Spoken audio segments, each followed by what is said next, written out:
میگوید راحتی دنیا زن و دندان بود، بی زن و دندان جهان زندان بود. راحتی دنیا زن و دندان بود.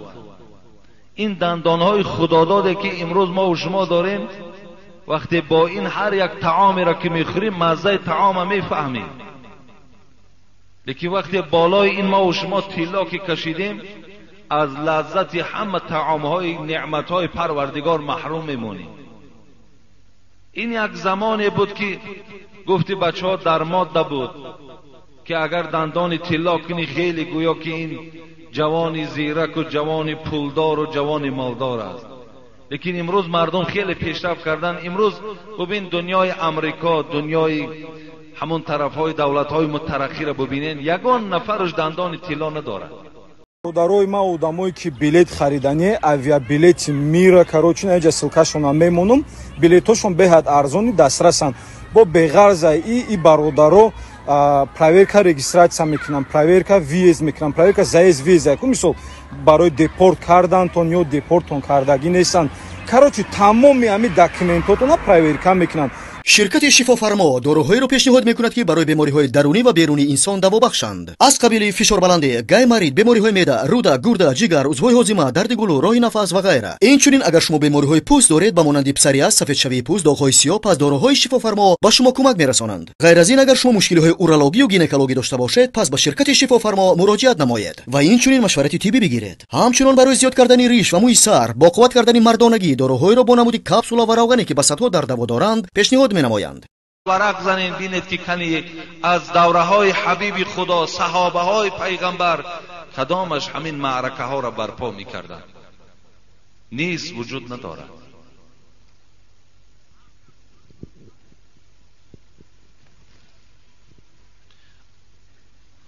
السلام علیکم اکای حاجی مرزا.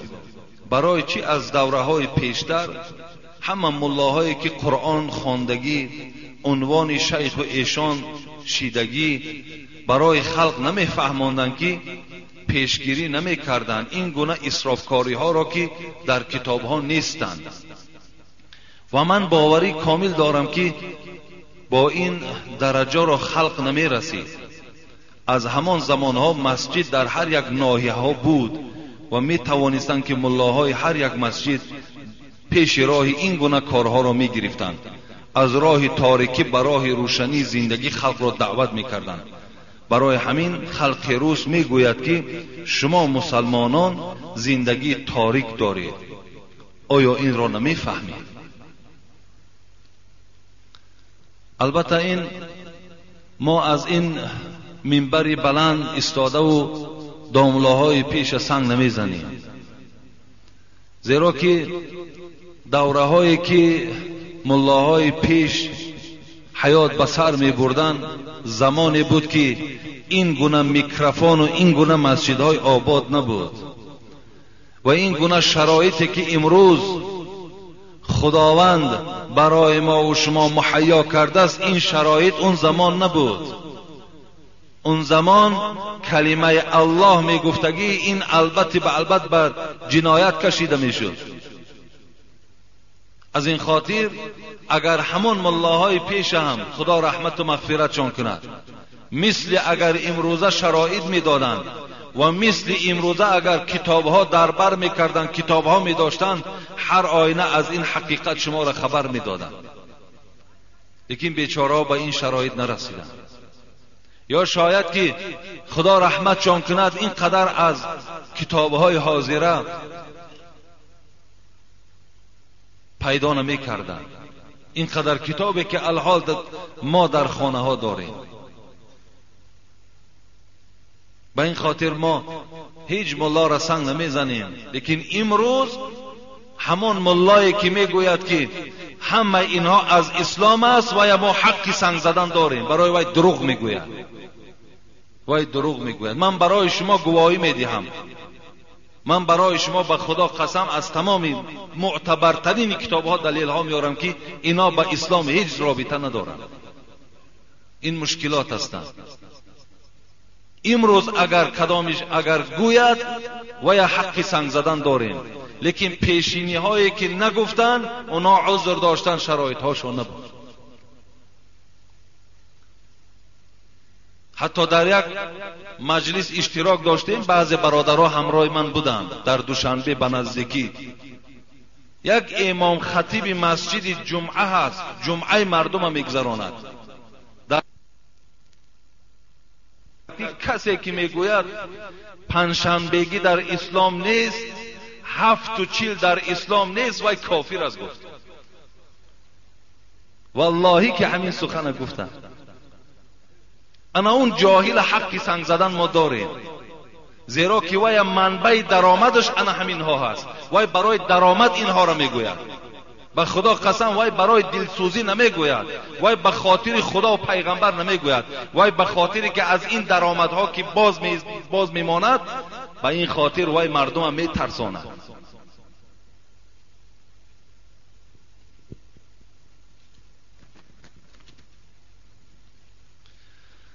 التماس جوابش را گردانید. السلام علیکم حقی حاجی میرزا. در ناحیه باختر در قشلاق اونگرد با اجازت رئیس محله و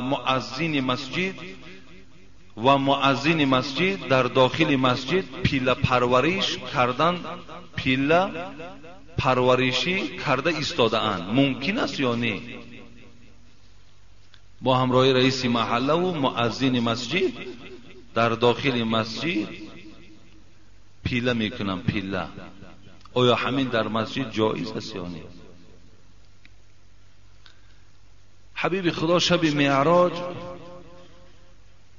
حکایه میکند که عرضت علی اعمال امتی حسنها و سیئها فوجدت في محاسن اعمالها الاذى يمات عن الطريق ووجدت في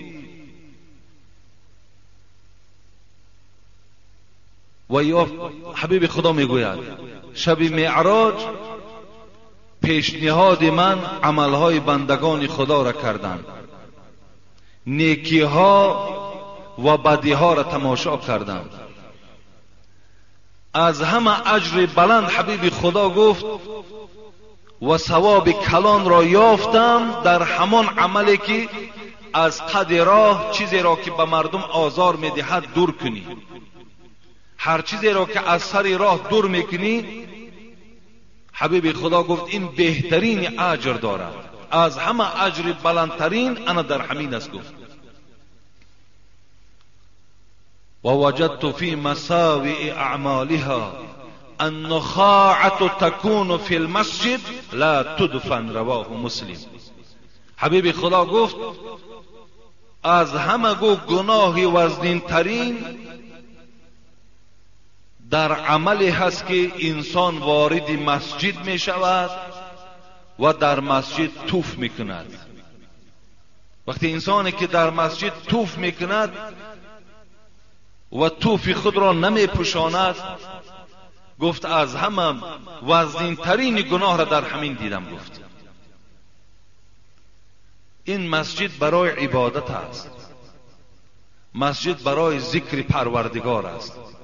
باور که خیلی ناکس و خیلی به انصاف انسانی بوده است که در داخل مسجد آمده پیله میکنن. پیله آخی دوره های پیش نیست که این مسجدها را گوییم که به عاقلخانه و به دیگر تبدیل دهند. و مسجد باید از خانه دیده تازه تر و از خانه دیده خوشبویتر باشد. نخواد داخل مسجد آورده پیله گذاری. مردم بغیرت است، مردم بیچاره گویم زبان کوتاه است.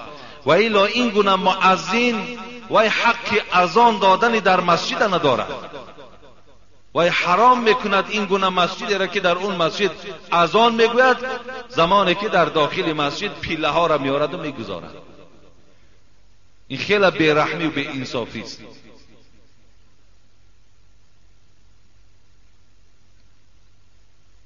زمانی که حبیب خدا میگوید من غدا الى المسجد او راح اعد الله له نزولا كلما غدا او راح، نزولا فی الجنة كلما غدا او راح. هر انسانی که سحر یا بیگاه قدم زنان به سوی مسجد می آید، پروردگار برای این گونه انسان به خاطر که وی مسجد می آید دسترخوان در جنت آماده می کند. برای شخصانی که مسجد دوست می دارند، برای شخصانی که مسجد احترام می کنند، برای شخصانی که قدم زنان به سوی مسجد می آیند، خداوند به خاطر مسجدش برای می آمدگی و حرمت می کردگی انسان ها دسترخوان در جنت می پرتاید. خیلی بی انصافی هست، خیلی بدبختی هست.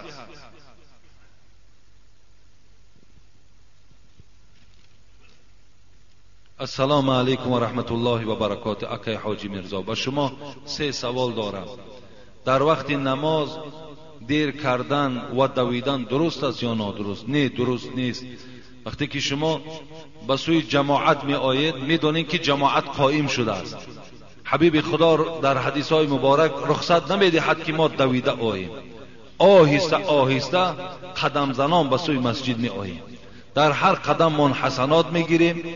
اگر آمدیم و نماز تمام شده هم باشد، خودمان تنها هم که گذاریم همون ثواب جماعت ما و شما می گیریم.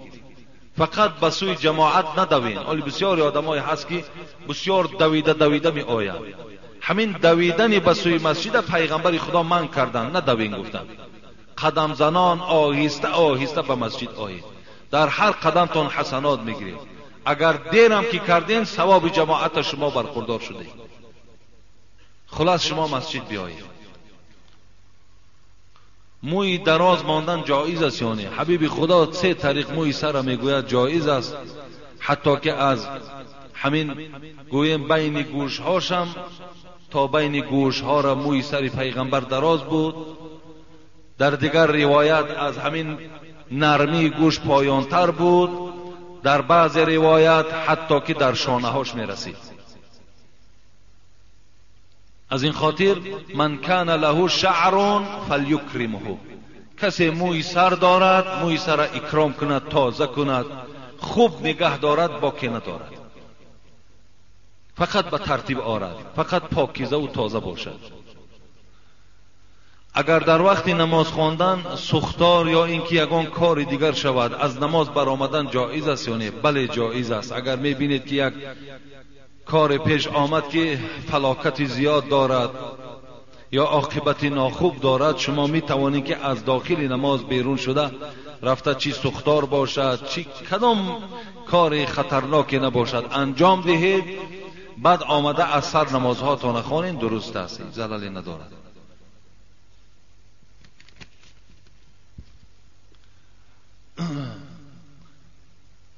السلام علیکم داملای عزیز. سوال از یک پدری بسیار غمدار به حاجی میرزا. در 14 سال حیاتم صاحب یک فرزند یعنی بچه شدم که زمانی تولد مادر این فرزند سر فرزند رفت. خیلی عذاب و غم داشتم، لیکن غم و دقتم را با این فرزند بی مادر خاموش میکردم. این غم کم در یاد فراموشی بود که این بچه هم در 10 سالگی از بیماری گذشت. بسیار غمدار هستم. برای دلبرداریم چیزی گویید. از 300 کیلومتر راه دور آمدم. دنیا در نظرم گشته است و تماما آرام نیستم داملای عزیز. اعوذ بالله من الشیطان الرجیم. و ما اصاب منکم و ما اصاب من مصیبت الا باذن الله. برادری خیلی عزیز و گرامی، الله در قرآن میگوید هر مصیبتی که به سر فرزند آدم می آید یقین داند که به اجازت من می آید. هر حالتی که شما روبرو می شوید الله می گوید برپا کننده همون حالت من هستم. از این خاطر یگانه ما باید در قضای پروردگار فقط راضی باشیم. به جز راضیگی دیگر ما هیچ قوتی نداریم. حضرت عباس روایت میکند در کتابها که مثل این پدر گویم میوه دل خودش گم کردگی، وقتی که سفر دراز کردن و وقتی گشته آمدن به خانه، از پیش راش یک خوش خبر یک شخص برآمد، گفت ای عباس، ای ابن عباس، میدانی که در خانه تو مصیبت شد. گفت چی مصیبت آمد؟ گفت همو فرزند یگانه ای که داشتی، همو فرزند یگانه از دنیا گذشت. ابن عباس که خیلی سالهای طولانی فرزند خود ندیده بود، از پایان شد، میگوید طهارت کرد و نماز خواند. وقتی این مرد عملهای ابن عباس دید در حیرت ماند. گفت ابن عباس، من تو را به مصیبت گفته ایستادم، خبر مصیبت میدهم، تو باشی نماز میخوانی. گفت ای بی خبر، پروردگار در قرآن میگوید یا ایها الذین آمنوا استعینوا بالصبر والصلاة ان الله مع الصابرین. ای کسانی که ایمان به پروردگار دارید، وقتی که بالای شما مصیبت می آید، شما یاردم این مصیبت فقط به صبر، فقط به نماز گذرانید. شما نماز خوانید، از پروردگار کمک و صبر در این مصیبت طلب کنید، خدا همراه شما هست. به این خاطر برادر عزیز و گرامی، بسیار خوب می شود که همیشه با نماز باش، هیچ وقت دل خود از این دنیا خنک نگردان، هیچ وقت ناآرام نباش، هیچ وقت ناراضی نباش، بلکه همیشه شکرگزار به سوی پروردگار باش، همیشه با عبادت باش، از خداوند باز زنی صالحه و باز فرزندای خوب طلب کن. خداوند قادر است هر آینه برای تو از این دیده بهترش باز نصیبت میگرداند، از این دیده باز خوبترش برای تو نصیب میگرداند، اگر این معامله که خداوند برای بنده فرموده است، اگر از این معامله دور نشویم. حضرت عروه ابن زبیر حکایت میکنند که بسیار وقتی که پاش درد میکرد، بسیار ناراحت که شد، ویم یگانه فرزند داشت، فریاد زد، گفت رو، گفت برای من طبیب بیار. گفت وقتی طبیب آوردن، حضرت عروه را ابن زبیر گفت یگانه این پای بریدن در کار، دیگر هیچ راه ندارد. عروه گفتند من تیار هستم. مرحمت گفت.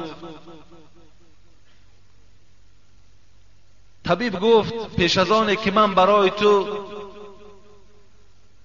یا پیش از آنه که این پای تو را من قطع کنم ببرم، باید که تو از این مواد که تو را بیهوش میکند استفاده بری.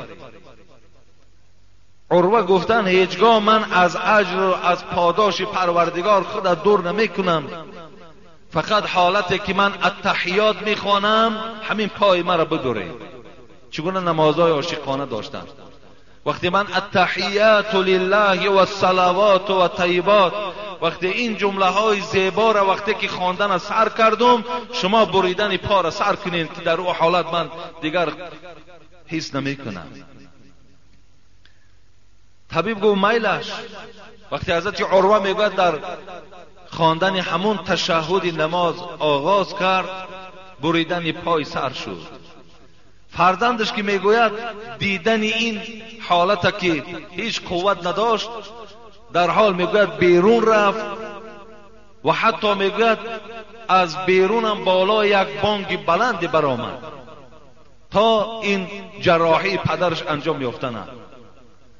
وقتی که میگوید فرزند که خودش را گم کرد، حالت پدر که دید بسیار ناراحت شد، شاید که یگان دورانی سر شد، میگوید و از همو بلندی آمده در زمین زد. شریکانی میگوید عروه در بیرون بودن، در حال میدوند میآیند که بچه عروه از دنیا گذشت. خود در درون خانه جراحی دارد، بیرون فرزندش از دنیا گذشت. دو مصیبت بالای عروه آمدند. لیکن دوستان خدا را ببین چگونه این مصیبت ها را استقبال می گرفتند. وقتی کار انجام یافت رفیقای عروه میگوید خانه در آمدن، گفتن عروه گفتن ما برای تو تعزیه بیان میکنیم. گفت بهر چی؟ آیا بهر همین پایی که از من بریدن؟ این پایی که بریدن پای دیگرم وجود دارد، دستهای دیگرم وجود دارد. به این خاطر گفت این باعث نمی شود که شما برای یک خاطر پای از دست دادگی من تعزیه بیان کنید. گفت نه در بیرون. گفت فرزندی تو از بالای بام افتاد و هلاک شد. گفت حضرت عروه در حال کلمه ان لله و ان الیه راجعون خواندند. من از خدا هستم گفت و به سوی خدا بازگشت دارم. اگر خدا گفت جان این فرزند مرا گرفته باشه هم من در حکم پروردگارم راضی هستم. هیچ وقت گردن کشی در حکم پروردگارم ندارم. حتی صاحبان کتاب میگوید داد نگفت، حتی آبی چشمم نکرد. باید ما مثل اهل دوستای خدا باید طاقت فرسا باشیم، صبر کننده باشیم. او ابراهیم حربی را حکایت میکنند که ابراهیم حربی میگوید شب در خوابش میدان قیامت دید که بسیار حال بندگان در میدان قیامت مشکل است. مردم یک تشنگی فرا گرفته است و میگوید وقتی نظر کرد نگاه کرد که جوان پسرهای خرد زیاد در دستهاشان ظرفهای آب دارند.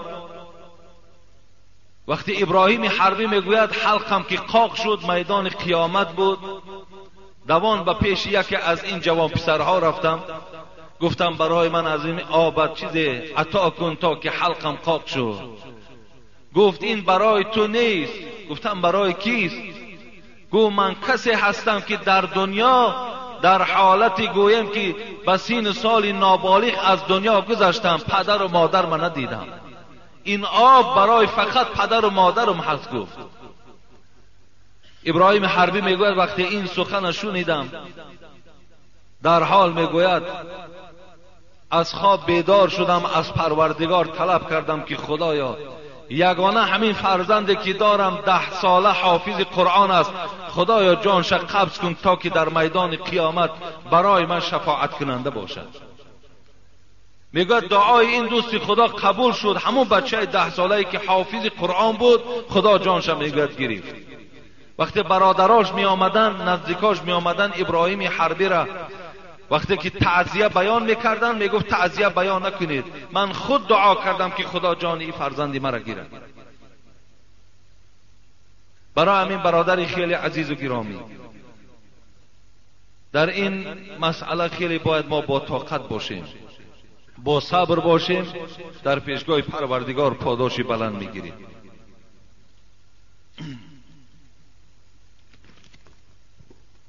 السلام علیکم داملای محترم.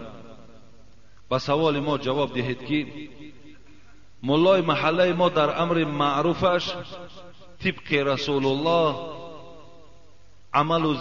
عمل و زندگی کنید میگوید، اما خودش ناس میکشد. 32 دندانش از طلا کردگی. آیا رسول الله ناس میکشید یا دندانها شکسته بود، از طلا دندان کرده بود؟ کلانسالان یک چند مراتبه گفتند که اقلا همان ناست را پنهانی کش، همین را هم نمی کند. در وقت امر معروفش دغلانه سخن میگوید که شما مسلمان نیستید. به خدا قسم از 33 بار زیاد سبحان الله گویی میگوید گناه است. آیا این درست است یا درست نیست؟ البته امروز اکنون دیگر جای غیبت نیست گوییم، جای سنگ زدن نیست. امروز در محراب ها نازکش ها، عرق نوش ها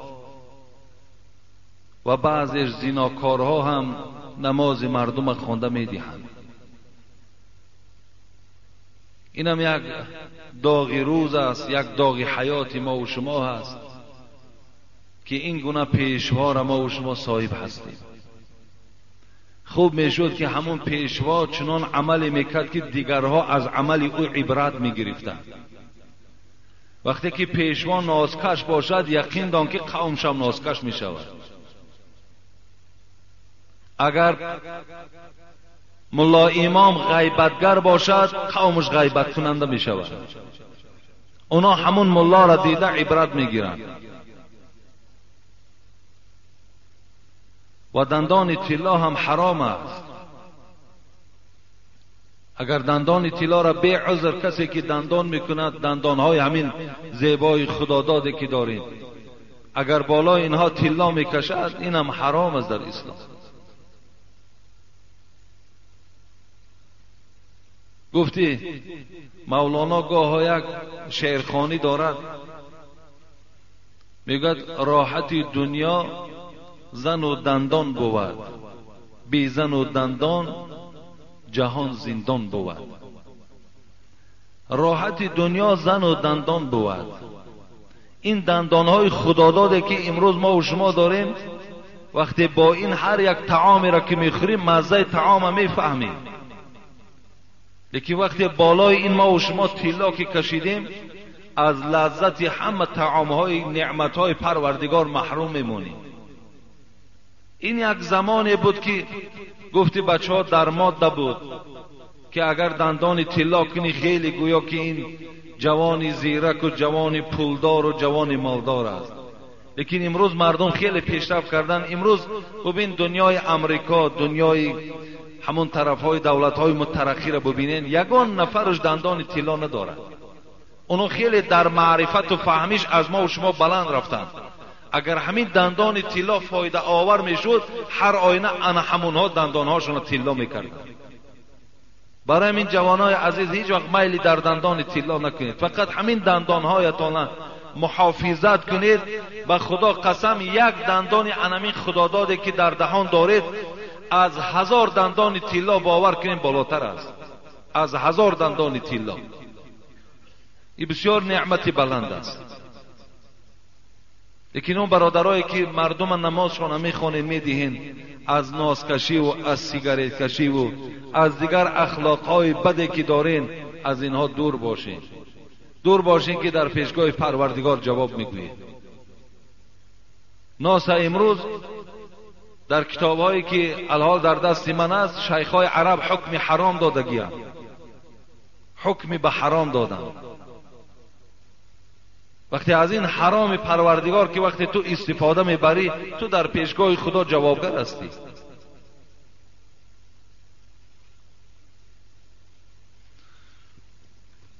داملای محترم، سوال من همین است که اگر شخصی در وقتش با کدام سبب روزه ماه شریف رمضان را نگرفته است میخواهد که قرضهایش را گیرد، همان روزی که روزهش قرضی گرفته است و با کدام سبب همان روز روزه را خورد، آیا کفارت می شود؟ نه، وقتی که ما زمانهایی که روزه نگرفتیم، تماما روزه نگرفتیم، پس امروز میخواهیم که همون روزه ها را قضا روزه گیریم، پس به کفارت هر ماهش در 1 ماه روزه میگیریم. چند سالی که خورده باشیم، 5 سال خوردیم، 6 سال خوردیم، اگر چنده که کفارت معنای این ندارد که در 1 روز 61 روز باید روزه گیریم. اینا وقتی انسان‌هایی که روزه میگیرند و قصداً همان روز میشکنند برای اونها کفارت است. لیکن برای کسانی که تماماً 1 ماه را روزه نگرفتند، نمیفهمیدند، ماهیتش نمیدانستند، ثوابش نمیدانستند، امروز که آگاه شدن میخوان که قضا گیرن، در 1 ماهش 1 ماه روزه گیرید بس از کفایت میکند.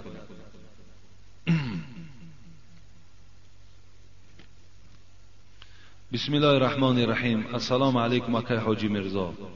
سگ در خانه دارم، برای پاسبانی یک عمل آن مرا بسیار در تعجب آورده است. در وقت اذان بلوچوک میکشد، آیا این خاصیتی بد دارد؟ خداوند گناه شما را آمرزش کند، آمین. من دانشجو هستم، در حق ما هم دعا کنید. خداوند شما را ذهنی ذکی و علم نافع نصیب کند. لیکن بلوچوکی سگ هیچ ضلالی ندارد. هر حالتی را که اگر سگ در خانه ها بلوچوک میکشند این یگان زیان و ضلال ندارد. السلام علیکم اکای حاجی مرزا، من یک نفر مخلص شما، من بیمارم، آب بر روده ام ضرر دارد، من فقط این خیل طهارت میکنم. خب به خاک کرده و دوامش را به آب میکنم، نمازم میخوانم، با همین خیل طهارت نماز جماعت، نماز جمعه و قرآن خوانم چی میشود؟ التماس روشنتر فهمانید ضرور است و دعا کنید که خداوند عبادت های مرا به درگاهش قبول کند، ایمان کامل نصیب گرداند. خداوند شما را ایمان کامل و همه عبادتاتون خدا قبول کند. این کس از بابی بواسیر سوال است.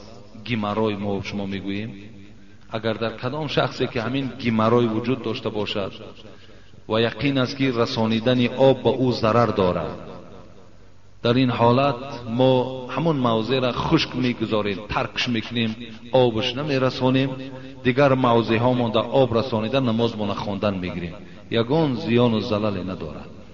در کجای شما اگر زخم باشد و آب در او اگر ضرر کند، همون موضع را ترک کنید، همون موضع را خشک گذارید و دیگر موضع هاتون را به آب شوید، نمازتون درست می شود. در هر جایی که از شما اگر آب زلال داشته باشد.